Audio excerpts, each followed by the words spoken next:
He thought his backyard fence was his sanctuary, the one place where peace couldn't be disturbed. But night after night, the same figures kept climbing over patrols from the HOA, crossing boundaries they had no right to cross. At first, he stayed silent, hoping it would stop. But it didn't. Instead, it grew bolder, darker, and more invasive. So one evening, he made a decision that would change everything. What happens when a man is pushed too far in his own home? It was the kind of neighborhood where silence carried weight. Neatly trimmed lawns, pristine sidewalks, and fences built as much for appearances as for privacy. To anyone passing through, it looked like the picture of order. But for Marcus, it was a different reality, one that reminded him, in subtle and sharp ways, that he was an outsider in a place he called home. Marcus had worked hard for years to buy his house. Every late-night shift, every early morning grind, was for this place a modest but well-kept property where he could finally rest. For him, the fence wasn't just wood and steel. It was a line of peace, a barrier between his private world and the one outside that too often treated him with suspicion. Behind it, he could breathe, or at least, he thought he could. Neighbors waved at each other on sunny mornings, but with him, the greetings often stopped at a glance. A polite nod here, a forced smile there. The sense of belonging was always fractured, like he was tolerated but never embraced. He felt it in the way cars slowed when he walked his dog. He heard it in the silence when conversations stopped as he approached. It wasn't loud racism, not the kind splashed across headlines. It was quieter, more calculated, yet just as exhausting.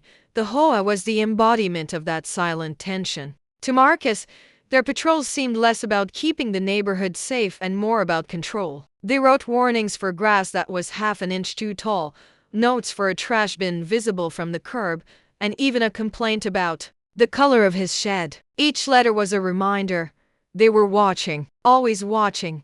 Still, Marcus tried to keep his head down. He believed in focusing on what mattered: his job, his home, his family's visits on weekends. But under the surface, a storm was building, because it wasn't just paper notices anymore. There were the footsteps he heard at odd hours, the faint beam of flashlights cutting across his yard, and the sound of his gate creaking when no one had permission to touch it. The first time it happened, he told himself it was a mistake. Maybe someone cut through by accident.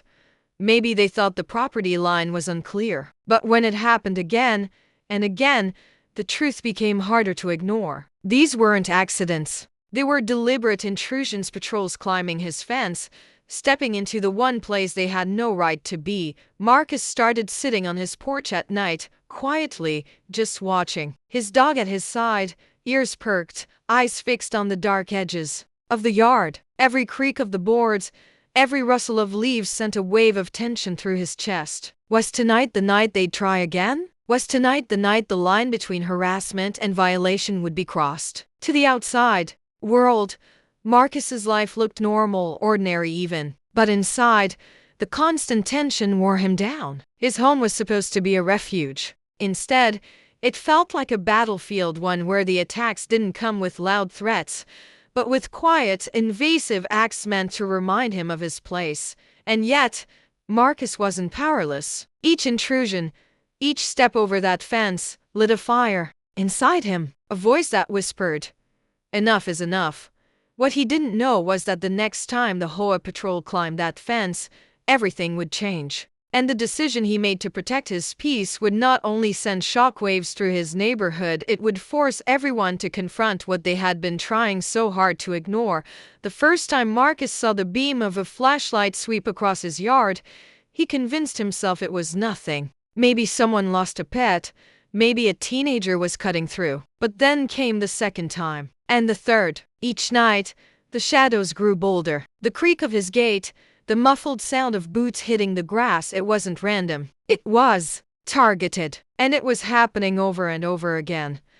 The HOA patrols weren't just enforcing rules anymore. They were testing him, inch by inch, crossing boundaries with a quiet arrogance. They never knocked on his door, never asked permission. Instead, they moved under cover of darkness, as if his property were theirs to police. To Marcus, it felt Less like a neighborhood watch and more like an invasion, a reminder that even behind his own fence, he wasn't safe.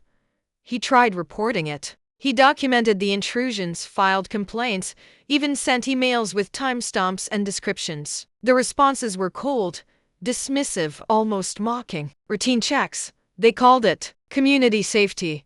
But Marcus knew better. None of his neighbors were subjected to the same scrutiny. Their gates stayed closed, their yards untouched. His was the only home treated like enemy territory. As the days turned into weeks, the pressure mounted. He found himself unable to sleep, sitting by the window with the lights off, his dog at his feet, listening for the inevitable. The sound of his fence rattling became a nightmare. He lived awake. Every snap of a twig, every gust of wind against the boards sent a jolt through his chest.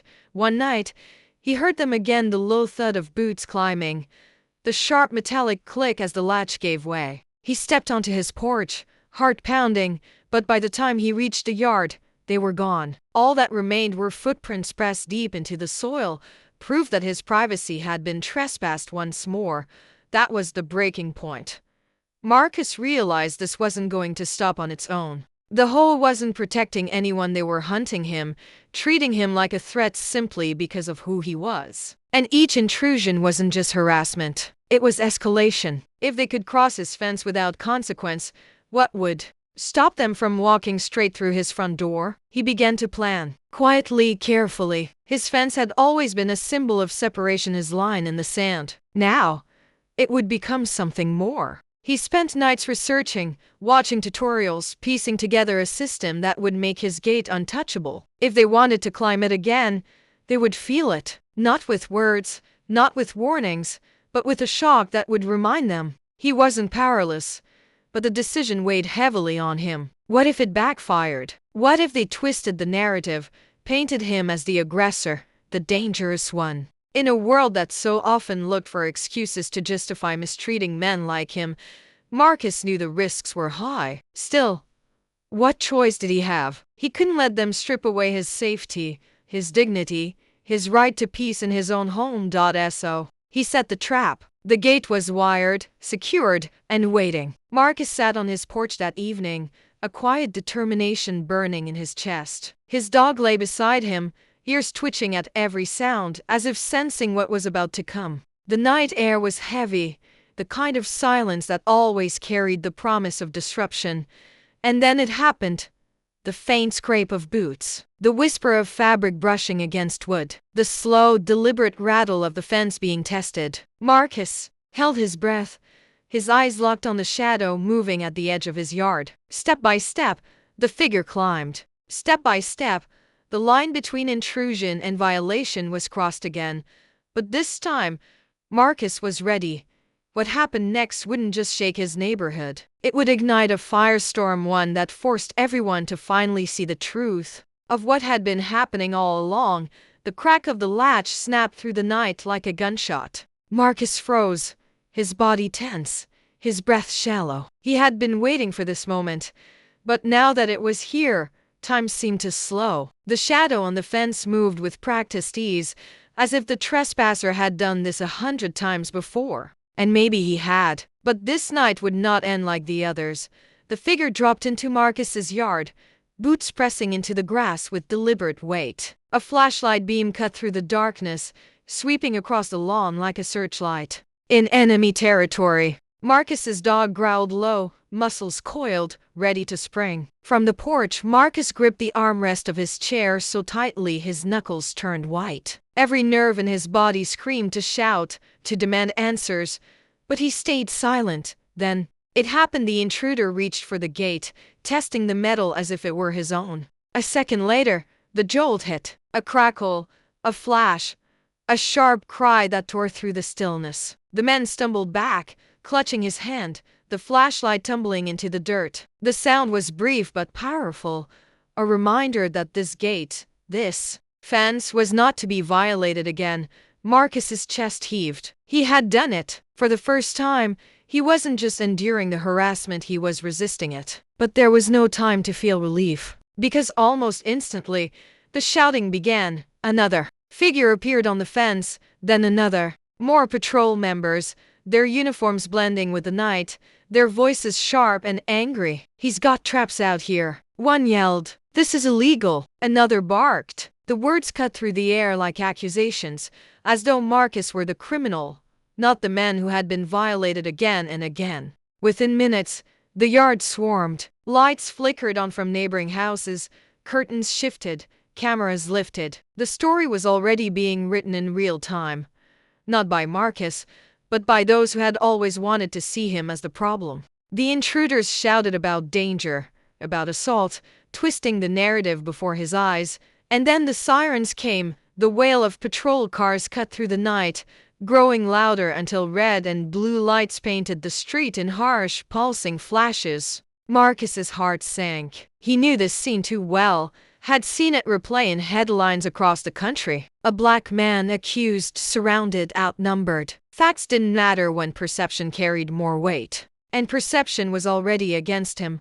Officers spilled into the yard, weapons at their sides, hands hovering near holsters. Commands shouted over one another, sharp and disorienting. "Step forward. Keep your hands visible." "What's going on here?" The HOA patrol pointed accusing fingers, voices raised in outrage, painting Marcus as dangerous, reckless, a threat. Marcus lifted his hands slowly, palms open, the weight of history pressing down on him. He had done nothing wrong. He had defended his home. Yet standing there, under the glare of flashlights and suspicion, he felt the same fear that so many others had felt in moments like this, the fear that the truth might not matter. Neighbors lined the sidewalks now, some recording, some whispering, some simply watching in silence. No one spoke in his defense. No one stepped forward to say what they had seen for weeks: the trespasses, the harassment, the deliberate targeting. It was easier to let Marcus stand alone, easier to believe the story being shouted the loudest. The officer closest to him narrowed his eyes, hand tightening on his holster. Marcus's pulse thundered in his ears. He thought of his family, of the countless names before him who had been reduced to hashtags, of how quickly life could be stolen with one wrong move.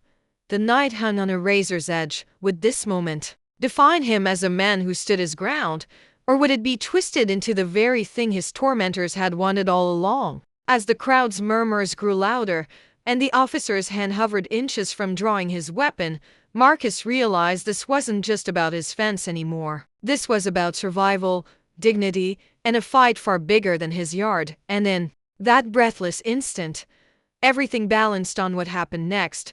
The flashing lights eventually faded, but the scars of that night remained. Marcus wasn't arrested, but he wasn't vindicated either. The officers left after hours of questioning, their faces unreadable, their words hollow. The HOA patrol spun their story into paperwork, framing Marcus as reckless, dangerous, even unhinged. And though he stood in his own yard, the truth of what had happened felt buried beneath layers of bias and bureaucracy. The next morning, whispers swept the neighborhood. Some said he had attacked the patrol. Others claimed he had rigged his property like a weapon. Few spoke about the repeated trespasses that had led him there. In a community where perception was stronger than justice, Marcus was once again cast as the outsider, the man to be feared rather than the man who had been wronged.